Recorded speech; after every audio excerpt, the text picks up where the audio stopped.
The swinging doors of the Gilded Cage saloon burst open not with a crash, but with the heavy, deliberate shove of a man moving on pure will. The evening's cacophony, the tinny piano, the clinking of glasses, the boisterous lies of miners claiming strikes they'd never made, stuttered and died. Every eye turned to the figure framed in the doorway, a silhouette against the dying California sun. He stood for a moment, letting the silence settle around him like a shroud, his breath coming in ragged bursts that fogged in the cooling air. Then he took a step, and another, his boots leaving a faint, dark smear on the dusty floorboards. He wasn't large, but he carried himself with the dangerous stillness of a coiled snake. His face, etched with the sun and wind of 1,000 unforgiving miles, was a mask of grim determination. One hand was pressed tight against his side, and between his fingers, a crimson flower bloomed on his torn shirt. He ignored the whispers that rippled through the room, his gaze sweeping past the gamblers and drunkards. Searching. His eyes, the color of a stormy sky, finally settled on the quiet corner where Eliza Thorne sat, a small island of order in the saloon's sea of chaos. Eliza's needle paused mid-stitch. For the past year, since David's death, this corner had been her sanctuary. Mending the torn shirts of miners and the fine coats of prospectors who'd struck it rich was methodical, predictable work. It was a penance and a refuge, the rhythmic pull of thread through fabric the only forward motion her life allowed.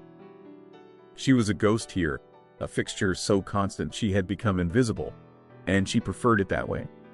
But this man saw her. He crossed the room, his steps unwavering, and stopped before her small table. He didn't lean or loom.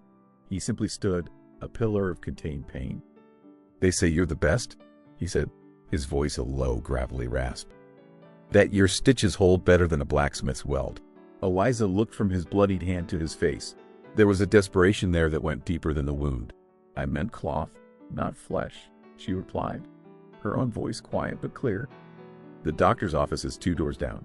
The doctor asks questions," the man countered. He pulled a handful of coins from his pocket and dropped them on her table. They were heavy gold pieces, far more than a simple repair was worth. "I need the coat mended. Now." He shrugged out of the heavy duster, his movements stiff with pain. He laid it across her table, the worn leather smelling of dust, gunpowder, and something metallic that she knew was blood. The saloon owner, a portly man named Fitzwilliam, started to approach, his face a mixture of fear and proprietary anger. But a single, cold glance from the stranger froze him in his tracks. The piano player, sensing the shift, tentatively began a new tune, and the room slowly, cautiously, came back to a semblance of life. Eliza looked at the coat. It was a fortress of a garment, built for a hard life, but it was badly torn near the hem where a bullet had clearly ripped through, and the side was soaked with fresh blood. Mending it would mean touching that violence, acknowledging the world outside her carefully constructed shell. Yet, the raw urgency in the man's eyes spoke not of a common outlaw, but of something more, a man on a mission, a man whose entire world seemed to hang by the threads of this battered coat. "It will take time to clean it first," she said, her voice betraying none of her internal turmoil. She stood and took the garment.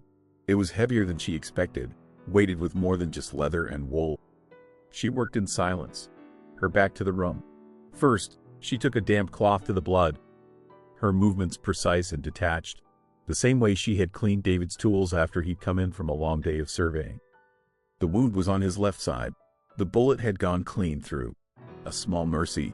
As she worked the stain, her fingers brushed against something hard and uneven in the lining. It wasn't a stray coin or a lost button. It was a patch, sewn from the inside with a rough, almost clumsy stitch. A man's stitch. It was out of place on the otherwise well-maintained coat. Curiosity, an emotion she had suppressed for a year, flickered to life. With the tip of her smallest scissors, she carefully snipped the threads. The patch came loose, revealing a small, hidden pocket. Inside was a piece of buckskin, folded into a tight square. Her hands, nimble and sure, unfolded it. The message was scrawled in what looked like charcoal, the letters stark and desperate. "Cain betrays. Serpent's Ridge. The ledger is the key." The words meant nothing to her, yet they pulsed with a dangerous energy. This was the man's secret, the reason for the blood and the gold coins and the storm in his eyes. A ledger. A betrayal. A place. Eliza's first instinct was to sew the pocket shut and forget what she had seen. It was not her business. Her business was mending, smoothing over the rips and tears of the world, not unraveling their violent origins. She looked over her shoulder. The gunslinger sat at a back table, a bottle of whiskey untouched before him, his gaze fixed on the saloon doors as if expecting death to walk through them at any moment. He was alone, wounded, and hunted. Just like her, in her own way. In that moment, she made a choice. It was a small thing, a quiet act of defiance against the world that had taken so much from her. She took her finest needle and a strand of dark, waxed thread, the kind used for mending sails, impossibly strong. She reinforced the hidden pocket, her stitches tiny and perfect, a mirror of the original rough work but 100 times stronger. Then, she refolded the cryptic note, slid it back into its hiding place, and sealed the pocket shut, her work invisible to any but the most expert eye. She had not just mended his coat, she had fortified his secret. When she finished the final repairs, the coat looked nearly new, the tear a faint, clean scar against the dark leather. She brought it to his table. He looked up, his eyes briefly registering surprise at the speed and quality of her work. He ran his fingers over the mended seam, then met her gaze. His eyes held a question, but he didn't ask it. He simply pushed the gold coins forward and stood, shrugging the coat back on. It settled on his shoulders like a familiar weight, a second skin. "My thanks," he said, the words gruff but sincere. He turned and walked toward the doors, the saloon growing quiet once more as he passed. He didn't look back. As the doors swung shut behind him, cutting off the last of the evening light, Eliza saw two men who had been leaning against the far wall of the saloon straighten up, exchange a look, and slip out after him into the encroaching darkness. The danger that had filled the room now followed him into the night. Eliza felt a chill that had nothing to do with the evening air. She gathered her things, her hands trembling almost imperceptibly. Her quiet, ordered world, the one she had so painstakingly stitched together from the remnants of her grief, felt as if it had just been torn wide open. As she bent to sweep the floor beneath her table, her broom nudged something small and metallic. It was a silver locket, tarnished with age and use, the chain broken. He must have dropped it when he took off his coat. She picked it up. The clasp was loose, and it sprang open in her palm. Inside, there was no miniature portrait of a loved one, no lock of hair. There was only a tiny, intricately folded piece of paper, covered in the fine, precise lines of a hand-drawn map. The lines seemed to pulse with the same dangerous energy as the note in his coat, pulling her deeper into a mystery she knew she should have left well alone. Her world was no longer just silent and empty. It was now filled with secrets. And she was standing right in the middle of them. Sleep did not come easily to Eliza Thorne that night. In the quiet solitude of her small cabin behind the gilded cage, the world she had so carefully held at arm's length had breached her defenses. The silver locket sat on her simple wooden table, a cold, silent accusation. She had lit a single candle, its flame dancing in the drafty room, and unfolded the map fragment again. The lines were drawn with an architect's precision, far too expert for a common prospector. They depicted a series of sharp, jagged peaks in a winding creek, topography that was both familiar and alien. It was the style that haunted her, the particular way the artist used cross-hatching to denote elevation. It was David's style. A tremor ran through her. It couldn't be. Her husband had been a gentle soul, a man who charted landscapes, not secrets. He had loved the stark, unforgiving beauty of this land. But he had feared the violence that festered within it. His death in a rock slide had been a tragic accident, a random act of nature. To imagine him connected to this dark, bloody business felt like a betrayal of his memory. She folded the map, her fingers tracing the sharp creases. Her instinct for self-preservation screamed at her to burn it, to throw the locket into the deepest part of the creek and return to her life of invisible mending. But another, more insistent voice whispered a different counsel. It was the voice of the nurse she had once been, the woman who ran toward trouble, not away from it. It was the voice that had felt a flicker of empathy for the wounded, hunted man with his brother's desperate message stitched into his coat. The next morning, she returned to her corner of the saloon, the locket tucked safely in her sewing basket. The air was thick with yesterday's stale whiskey and fresh gossip. The stranger's violent arrival and abrupt departure were the talk of the town, embellished with every telling. Eliza kept her head down, her needle moving with its usual steady rhythm, a portrait of serene detachment. But her ears were open, listening. He came just after noon. The saloon doors swung open, and Silas Blackwood stepped inside. His movements now fluid and controlled, the wound in his side a memory he refused to acknowledge. He was no longer bleeding, but he was still hunted. His eyes, clear and sharp, scanned the room before finding her. He wasn't looking for a mender this time. There was a controlled panic in his posture. He crossed to her table, his presence once again creating a small pocket of silence around them. "I lost something," he said, his voice low and tight. "Silver, a locket." Eliza met his gaze, holding it for a long moment before reaching into her basket. She placed the locket on the table between them. His shoulders sagged with a relief so profound it was almost a physical blow. His hand, calloused and scarred, closed over it with a reverence that was achingly tender. "It was my brother's," he said, the admission costing him. "Abel, it's all I've left." In that moment, he was not a fearsome gunslinger, but a man drowning in grief. It was a familiar country to Eliza. "My husband was a cartographer," she heard herself say, the words emerging from a place she had kept locked away for a year. "A mapmaker, he loved these hills." Silas looked up, his stormy eyes registering her words, recognizing the kinship of loss. "They take the best ones," he said, a simple, bitter truth that needed no embellishment. He slipped the locket into his shirt pocket, the broken chain dangling. He was betrayed, murdered by a man we trusted as a partner. It was a sliver of the story, an offering of trust. Before Eliza could respond, a new presence altered the saloon's atmosphere. The man who entered was the antithesis of Silas Blackwood. He was tall, impeccably dressed in a tailored suit of dark wool, his silver hair neatly combed, his hands clean and unscarred. But as he paused in the doorway, a predatory stillness emanated from him that made the hair on Eliza's arms stand on end. His eyes, the pale, flat gray of a winter sky, swept the room with an air of ownership, of cold, casual assessment. "Kane," Silas breathed, his body going rigid. He didn't reach for his gun. His hands remained flat on the table, but every muscle in his body was coiled tight. Marcus Kane, known throughout the territory as the Vulture, for his habit of circling failing claims and picking them clean, smiled, a thin, bloodless gesture. He ignored Silas completely, his gaze moving past him as if he were nothing more than a piece of furniture. He walked to the bar, his polished boots making no sound on the dusty floor.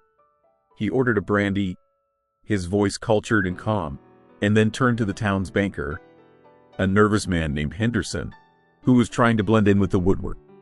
"Mr. Henderson," Kane said, his voice carrying in the suddenly hushed room. "A word, if you please." The two men moved to a corner table, their heads bent close together. Eliza couldn't hear the words, but she could see the effect they had.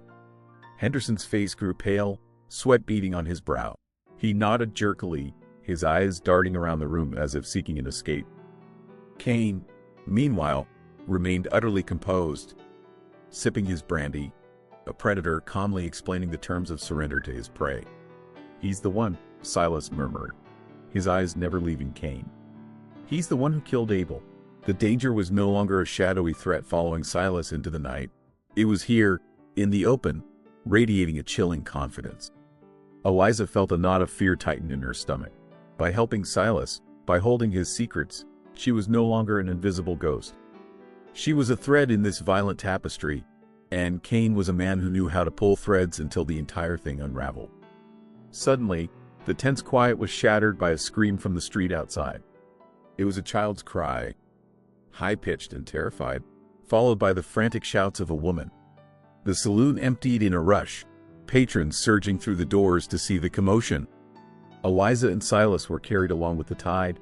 On the dusty main street, a crowd had gathered at the edge of town, near the skeletal remains of an old, abandoned mineshaft. A young woman, Clara, a widow who did laundry for the miners, was on her knees, sobbing hysterically. "My boy," she cried, pointing toward the gaping hole. "Leo, he fell. The ground just gave way." The sheriff, a well-meaning but ineffectual man, peered over the edge of the collapsed shaft. "It's unstable," he declared, shaking his head. "The whole thing could go at any minute. We can't risk sending a man down." The crowd murmured in agreement, their faces a mixture of pity and helplessness. But Silas pushed his way to the front. He looked down into the darkness, his face set in lines of intense concentration. Faintly, from the depths, they could hear the boy's weak, frightened cries. Without a word, Silas turned and strode toward the livery stable. He returned moments later with a long, thick rope and a lantern. "I need 2 strong men to anchor this," he commanded, his voice ringing with an authority that no one dared question. 2 burly miners stepped forward, their earlier fear replaced by the simple need to follow a man with a plan. Silas worked quickly, testing the rope, tying a series of complex knots that spoke of a life spent in the wild. He lit the lantern and secured it to his belt. "You can't be serious," the sheriff protested. "It's suicide." Silas ignored him, turning to Eliza. His eyes held a message she couldn't quite decipher. A plea, a warning, a farewell. "Keep this safe for me," he said, pressing the silver locket back into her hand. Then, before anyone could stop him, he looped the rope under his arms and began to lower himself into the darkness. The crowd held its breath, the only sound the creak of the rope and the soft crumble of dirt from the unstable shaft walls. Eliza clutched the locket, her knuckles white. She watched him descend into the earth, a man defined by violence and vengeance, now risking his life not for gold or revenge, but for the life of a child. As he disappeared from view, she realized with a terrifying certainty that her own life was now bound to his. She was no longer just a mender of coats. She was the keeper of his past, and a silent witness to the possibility of his redemption. The gunslinger had just become a hero, and in doing so, had anchored himself to this town, to her, making it impossible for him to simply walk away. The silence that held Prosperity Creek in its grip was absolute. Every eye was fixed on the dark maw of the mine shaft, on the thick rope that snaked into the earth, the only lifeline connecting the world of sun and dust to the darkness below. Eliza stood frozen, the silver locket cold against her palm, its weight a heavy, tangible link to the man who had just disappeared from view. Minutes stretched into an eternity, each one measured by the anxious breaths of the onlookers and the groaning protest of the rope as the miners held it taut. Clara, the boy's mother, knelt in the dirt. Her frantic sobs now subsided into a desperate, silent prayer. Then, a shout from below, faint but clear. "He's alive! Send down a bucket!" The sheriff, galvanized into action, barked orders. A bucket was found, another rope secured, and it was lowered carefully into the shaft. The wait that followed was even more agonizing. The crowd pressed closer, their collective hope a palpable force against the vast, indifferent sky. Finally, a tug on the rope. "Pull!" came Silas's voice, stronger this time, slow and steady. The miners began to haul, hand over hand, their muscles straining.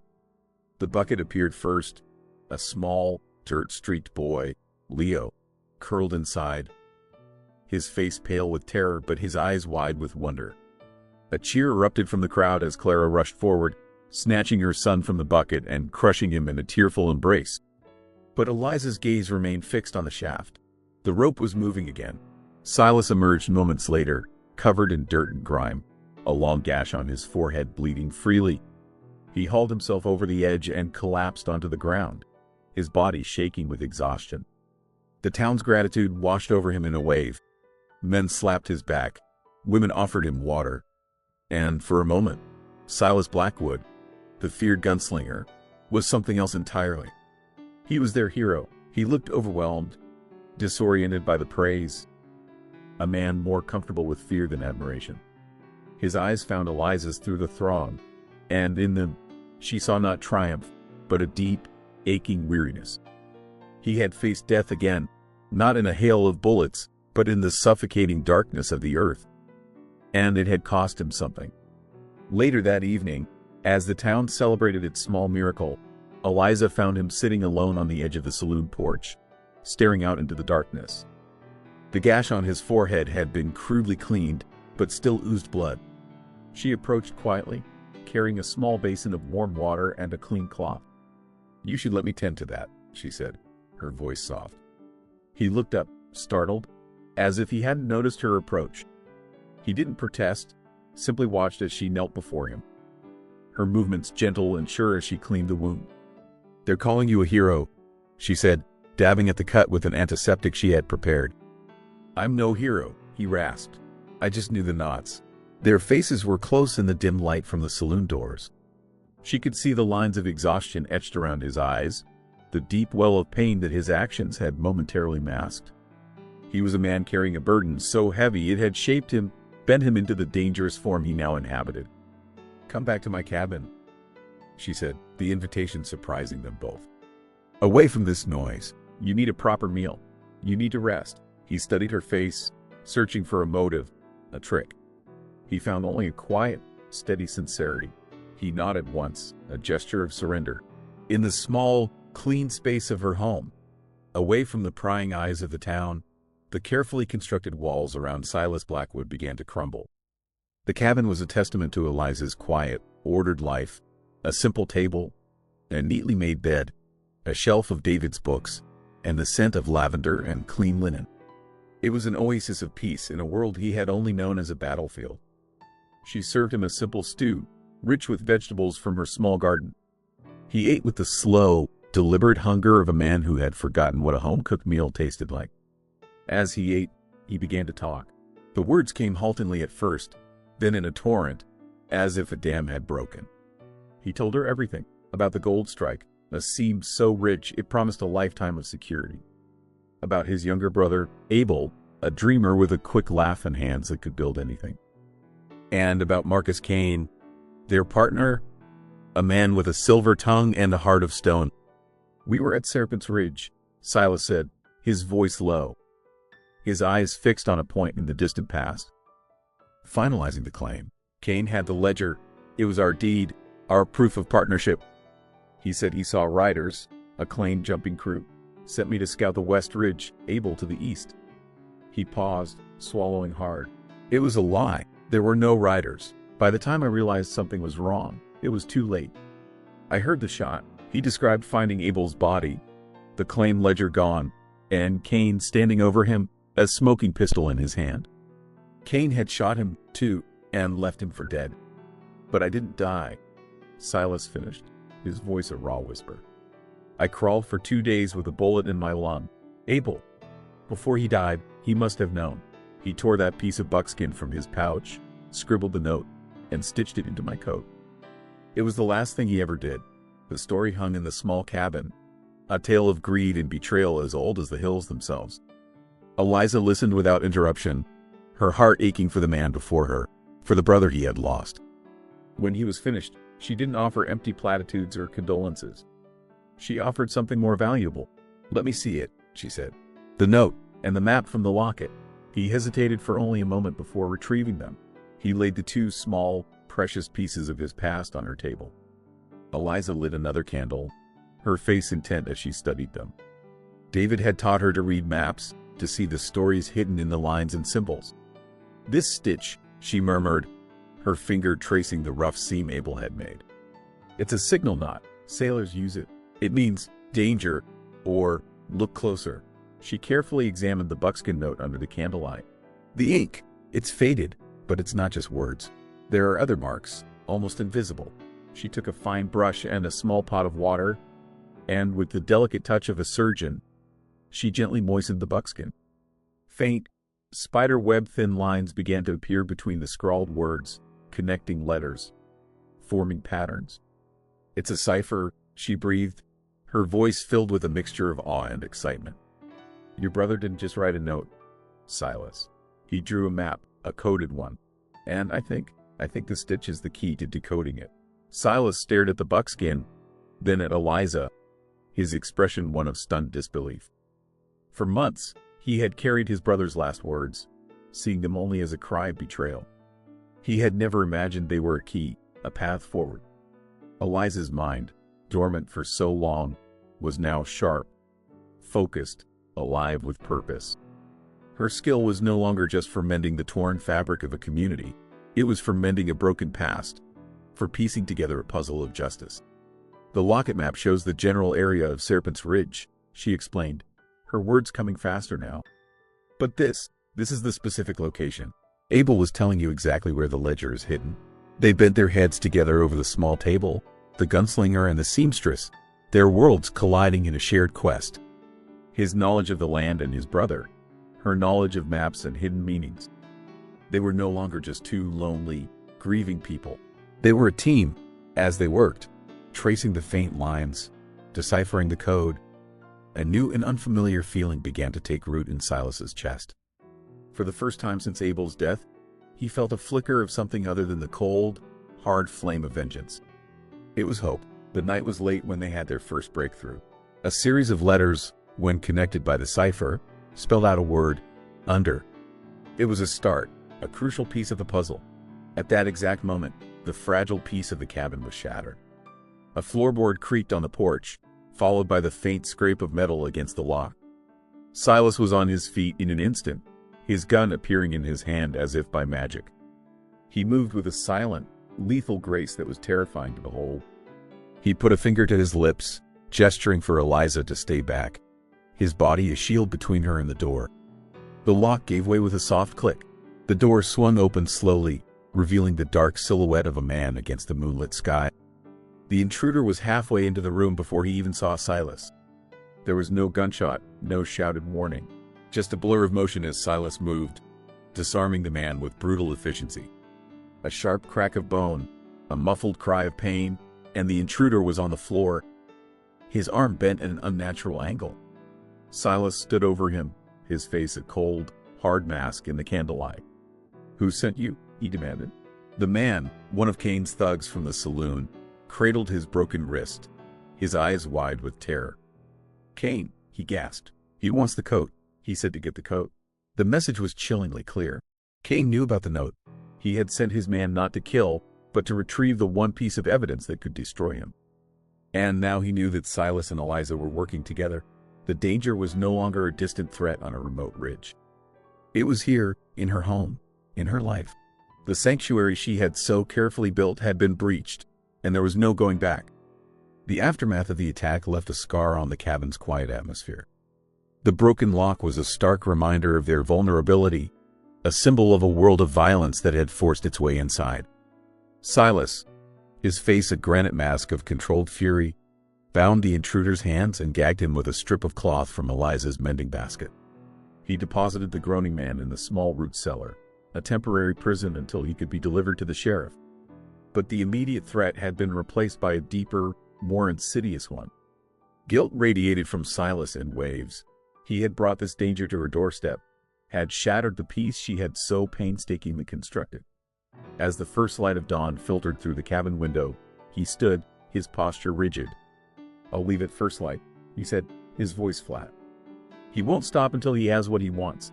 You're not safe with me here." Eliza, who had been sitting by the cold hearth all night, her sewing basket untouched in her lap, looked up at him. The fear was still there, a cold knot in her stomach, but it was overlaid with something else, a stubborn resolve she hadn't felt since David's death. "And where will you go?" she asked. "He has men watching this town. You won't make it a mile. That's my concern, not yours," he said, his tone leaving no room for argument.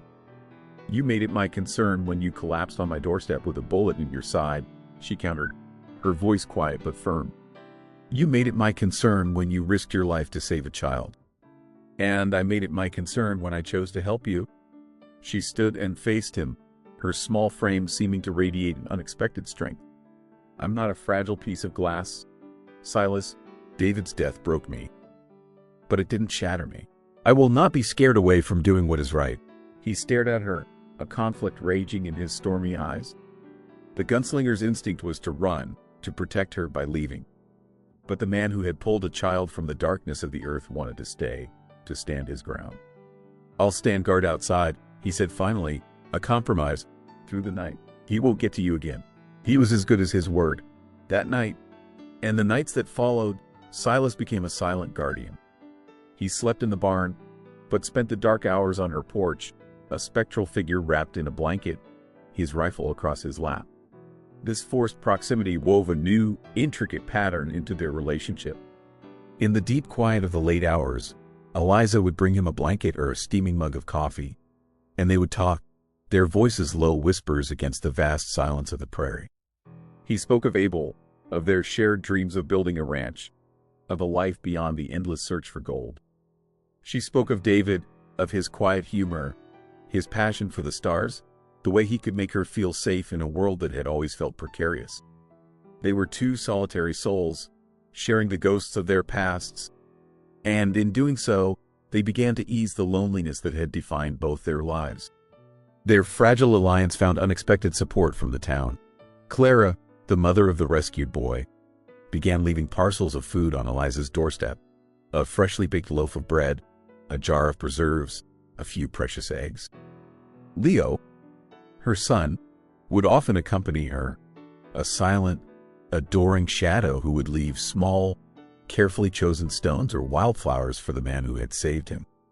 It was a small, unspoken circle of trust, a chosen family forming in the shadow of Cain's growing threat.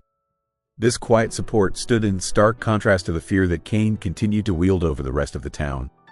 One afternoon, as Eliza and Silas were studying the map fragment again, trying to decipher the next clue, she made a discovery that sent a jolt through her. In the bottom corner of the map, almost invisible to the naked eye, was a tiny, stylized mark, a cartographer's signature. It was an interlocked D and T. David Thorne. "My husband," she whispered, her finger tracing the mark. "This is his work. He drew this map." The revelation hung between them, a stunning, impossible truth. Their meeting, this entire sequence of events, was not a random collision of two broken lives. It was something else, fated. But how? Silas's mind reeled. Abel never mentioned him. David sometimes took on private commissions, Eliza said, her thoughts racing. He was discreet. If a prospector wanted a claim mapped without alerting the whole territory, David was the man they'd come to see. Abel must have hired him. She looked at Silas, her eyes wide with the implications. Your brother and my husband knew each other. They were connected. The knowledge recontextualized everything. Their quest was no longer just about vengeance for a murdered brother. It was now about uncovering a truth that was deeply, personally tied to them both. Was David's death truly an accident? Or had he known too much? The mystery had deepened, the stakes now intensely personal. This new, shared past gave them a renewed sense of purpose. They worked with a quiet urgency, knowing that Cain was not a man to be trifled with. Frustrated by the failed intrusion and angered by Silas's growing stature as a local hero, Cain decided to escalate his campaign of intimidation. He could no longer afford to let them work in peace. The attack came not with a gunshot, but with the hungry crackle of flames. Eliza was in her cabin late one night, mending a dress for Clara, when the smell of smoke, sharp and acrid, filled the air. She rushed to the door. Across the yard, the corner of the saloon that housed her small seamstress shop was engulfed in fire. Silas, alerted by her cry, was there in an instant. But the fire, fed by the dry timber of the old building, was already spreading with terrifying speed. Townsfolk poured out of their homes, forming a bucket brigade, but their efforts were feeble against the blaze. "My things!" Eliza cried, her heart seizing as she thought of the bolts of fabric, the spools of thread, the patterns, the tools of the only trade she had. Her independence, her livelihood, was turning to ash. "Stay here," Silas commanded, his face grim in the flickering firelight. Before she could protest, he plunged into the smoke-filled building. She watched, her heart in her throat, as he disappeared into the inferno. Seconds later, he emerged, coughing and blackened with soot, dragging her heavy, cast-iron sewing machine behind him. He got it cleared just as a section of the roof collapsed with a deafening roar, sending a shower of sparks into the night sky. He stumbled, falling to his knees, his arm, which had been shielded by his heavy coat, now showing angry red burns. He had saved the one thing she could not replace, the machine that had been her mother's, her one tangible link to a life before grief. He had saved her future. He collapsed from the smoke and pain, his body finally surrendering to the punishment it had endured. The townsfolk rushed to help, but it was Eliza who took charge. The timid, grieving widow was gone, replaced by the competent, clear-headed nurse she had once been. "Bring him to my cabin," she ordered, her voice cutting through the chaos. "Clara, fetch me clean water and bandages. Sheriff, keep the fire from spreading." As she knelt beside Silas, dressing his burns with a gentle, practiced hand. Their roles were reversed. He was the one who was wounded and vulnerable, and she was the one who was strong, the one who was providing care. The act of tending to him, of ministering to his wounds, was a final, decisive stitch, sealing the bond between them. Her commitment was no longer a choice. It was an irrevocable fact. She would see this through to the end, not just for him, not just for Abel's memory, but for David's as well. The threads of their pasts had been woven together by violence and loss. And now, in the heart of the flames, they had been forged into something new, something unbreakable. Silas awoke to the smell of antiseptic herbs and the soft, rhythmic sound of a needle pulling through cloth. He was in Eliza's cabin, in her bed, the morning light filtering gently through the curtains. His arm throbbed with a dull, persistent ache, but it was the quiet sense of peace in the room that felt most foreign. He had spent so long running on the bitter fuel of vengeance that this tranquility felt like a language he had forgotten how to speak. He turned his head. Eliza sat in a chair by his bedside, her sewing basket in her lap, her focus on the shirt she was mending. Her face, illuminated by the morning sun, was etched with fatigue, but also with a fierce, quiet determination. She had not slept, he realized. She had stayed by his side through the night, a silent, steadfast guardian. Watching her, a profound clarity washed over him. The fire, Cain's brutal attempt to destroy her, had burned away the last vestiges of his obsession with revenge. The mission was no longer about ending Cain's life. It was about building a new one, a life worthy of the trust this woman had placed in him, a life that could be lived in the light rather than in the shadows. His purpose had shifted from destruction to protection. "You're awake," she said, her voice soft. She set aside her mending and leaned forward, her cool hand resting on his forehead to check for fever. Her touch was gentle, professional, yet it sent a jolt through him that had nothing to do with his injuries. "How's the arm?" she asked. "I've had worse," he said, the words an inadequate summary of the gratitude he felt. "You saved my sewing machine. You could have been killed. It's the only thing that matters," he replied, and the simple truth of the statement hung in the air between them. Not the gold, not the ledger, not even Cain's punishment. Her future. That was what he had risked his life for. A comfortable silence settled, and in it, their relationship was remade. They were no longer a gunslinger and a seamstress bound by a dark secret. They were partners, equals in a fight that had become about something far greater than themselves. "I was thinking about the map," she said after a moment, her mind, like his, already turning back to the puzzle. "While I was sitting here last night, there's a detail I missed." She retrieved the buckskin note in the Lockett's map fragment. "David had a habit," she explained, spreading them on the small table beside the bed. "He always included a North Star on his maps, but he would hide it, disguise it as part of the landscape. It was a game we played." Her finger traced a series of jagged peaks on the Lockett map. "See this constellation of rocks? It's not a constellation. It's Cassiopeia. It points north." She then turned to the coded message. "We decoded the word under. But what if it's not a place? What if it's a name?" She pointed to the scrawled letters. "Look at the way Abel wrote it. The capital U." He wasn't a learned man. His grammar was rough, but he was precise. He capitalized it for a reason. Silas followed her logic, his own mind, sharp and strategic, clicking into place. "Underwood," he breathed. "There was an old prospector, a friend of ours, named Jebediah Underwood. He died of a fever a month before Abel. And what would be the most secure place in a town like this?" Eliza continued, her voice gaining excitement. "A place where a man could store his most valuable possessions under a false name, a name no one would connect to him?" The answer dawned on them both at the same time. "The bank," Silas said, his voice filled with a new kind of awe for his brother's foresight. "The one Henderson owns, the one Cain has in his pocket." The ledger wasn't buried under a rock at Serpent's Ridge. It was right here, in Prosperity Creek, hidden in plain sight, under the name of a dead man. But Abel had added another layer of protection, another secret key. "The box," Eliza said, her eyes alight with understanding. "It would be registered under the false name. But how would you prove ownership?" "You'd need a second signature, a co-signer who could vouch for you." Her gaze fell on the map fragment again, on the tiny, almost invisible maker's mark. D.T. David Thorne, she whispered. My husband. Abel didn't just hire him to draw the map. He made him the co-signer on the safe deposit box. He entrusted the key to the one man in this territory he knew he could trust. The final piece of the puzzle clicked into place. David hadn't just been a cartographer. He had been a guardian. And his accidental death had been tragically convenient for Marcus Kane. The path forward was suddenly clear, but it was no less dangerous. They couldn't simply walk into the bank and demand access. Henderson would alert Kane, and the evidence would disappear forever. A direct robbery was out of the question. That would make them no better than Kane himself. We have to use the law, Silas said, the words feeling strange on his tongue. He, a man who had lived outside the law for so long, was now seeking its protection. We need a warrant. Sheriff Hayes is a good man, but he's afraid of Kane, Eliza countered.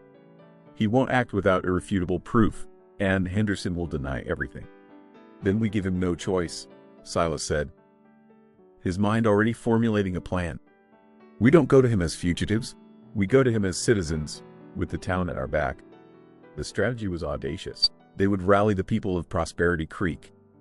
The miners Kane had cheated, the merchants he had extorted, the families whose lives he had shadowed with fear. They would create a public spectacle, a tide of righteous anger that not even a corrupt banker or a timid sheriff could ignore. It was Eliza who became the plan's architect. Her quiet strength and respected status in the community were now their greatest weapons. She began to speak with the other women, starting with Clara. In the quiet conversations over mending baskets and shared cups of tea, she laid the groundwork. She didn't speak of gold or ledgers, but of justice, of standing up to a bully who believed himself above the law. The women, who had long borne the brunt of Kane's insidious influence, listened. They had seen Silas save a child. They had seen Kane burn a widow's shop. The lines were clearly drawn. As Eliza built their alliance, Silas recovered, his burns healing under her care. He spent his time with Leo, teaching the boy how to track and read the signs of the wilderness, finding a quiet redemption in the simple act of mentorship. He was becoming the man Abel had always believed he could be, a protector, a teacher, a leader. Kane, however, was not idle. Sensing the shift in the town's mood, the whispers that stopped when he entered a room, he grew more desperate. He knew Silas and Eliza were planning something, and he decided to force their hand, to drag Silas back into the world of violence where Kane held the advantage. The blow came swiftly and cruelly. Leo, who had been playing by the creek, disappeared. An hour later, one of Kane's men delivered a message to Eliza. It was simple and brutal. Silas Blackwood, alone at Serpent's Ridge at dawn. Or the boy dies. The choice was a vicious one, designed to shatter their carefully laid plans and force Silas to revert to the vengeful gunslinger he had once been. He was torn between his new path and his old instincts, between protecting his future with Eliza and saving an innocent child. He made his decision without hesitation. That evening, as twilight bled across the sky, he stood before Eliza in the quiet of her cabin. The air was thick with unspoken fears and the weight of what was to come. I have to go, he said, his voice low and steady. It's a trap, Silas, she pleaded, her hands clutching his uninjured arm. He'll kill you. If I don't go, he'll kill the boy, he replied. There is no choice. He pressed a folded, official-looking document into her hand. It was the original deed to his gold claim, the one he and Abel had filed before the betrayal. It was legally binding, a testament to his brother's dream. If I don't come back, he said, his eyes holding hers, this is yours. Yours and the town's. Abel didn't want the gold for himself. He wanted to build something here, a real community. See that it happens. He was entrusting everything to her. His legacy, his brother's dream, their shared future. It was an act of ultimate faith. You will come back, she said, her voice trembling but fierce. You have to. He leaned in and kissed her, a brief, desperate press of lips that spoke of everything they had found and everything they stood to lose. It was not a kiss of passion, but of promise, of a future that hung precariously in the balance. Then he turned and walked out the door, a solitary figure moving toward a dawn showdown at the very place where his old life had been destroyed. He was riding out to face his past, to choose, once and for all, the measure of the man he was meant to be, leaving Eliza to fight for their future with the only weapons she had. A warrant, the truth, and the courage of a town that had finally decided to stand up. Dawn broke over Serpent's Ridge, a cruel, beautiful slash of crimson and gold across the horizon. The wind that whipped through the jagged peaks was sharp and cold, carrying the ghosts of old betrayals. Silas rode into the desolate landscape, his face a chiseled mask of resolve. This was where his brother's life had ended and where his own path of vengeance had begun. Today, it would be a place of reckoning. He was not the same man who had crawled from this ground, bleeding and broken. He was no longer a specter haunted by the past, but a man fighting for a future. Simultaneously, in the waking streets of Prosperity Creek, another kind of dawn was breaking. Eliza Thorne, her face pale but her eyes burning with a righteous fire, stood before the doors of the Gilded Cage saloon. Behind her stood Clara, her expression a mixture of terror and hope. And behind them, a crowd was gathering, miners with calloused hands, merchants in their Sunday best, women who had only ever whispered their grievances now ready to give them voice. Sheriff Hayes, his badge gleaming in the morning light, held the warrant in his hand, his usual hesitation replaced by a newfound determination. Eliza had stitched this alliance together, thread by careful thread, and now it was a formidable tapestry of communal will. "He's counting on us," she said, her voice clear and steady, carrying over the anxious murmurs of the crowd. "Let's not fail him." At Serpent's Ridge, Silas found them waiting in the shadow of a monolithic rock formation, the same spot where Abel had fallen. Marcus Kane stood with a rifle cradled in his arms, a smug, confident smile on his face. Little Leo was tied to a stunted pine tree, his small face streaked with tears but his eyes defiant. "Blackwood," Kane called, his voice echoing off the rocks. "You came. I knew your sentimental heroism would be your undoing." "Let the boy go, Kane," Silas said, dismounting slowly, his hands held open and away from his gun. "This is between you and me." Kane laughed, a dry, rasping sound. "It always has been, but the boy adds a certain urgency. Don't you think?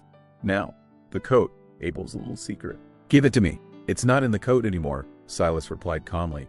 "The secret is out. The whole town knows." Kane's smile faltered. "Liar. Am I?" Silas took a step forward. "You thought you could rule this town with fear, but you underestimated the power of a mended seam and a child's life. People are tired of being afraid." Back in Prosperity Creek, the crowd marched toward the bank. Henderson, the banker, saw them coming and his face drained of color. He tried to lock the doors, but he was too late. Sheriff Hayes stepped forward, the warrant held aloft like a banner. "By the authority of the Territory of California," Hayes declared, his voice booming with a conviction he hadn't possessed a week ago, "I have a warrant to open safe deposit box number 47, registered to 1 Jebediah Underwood, with David Thorne as co-signer."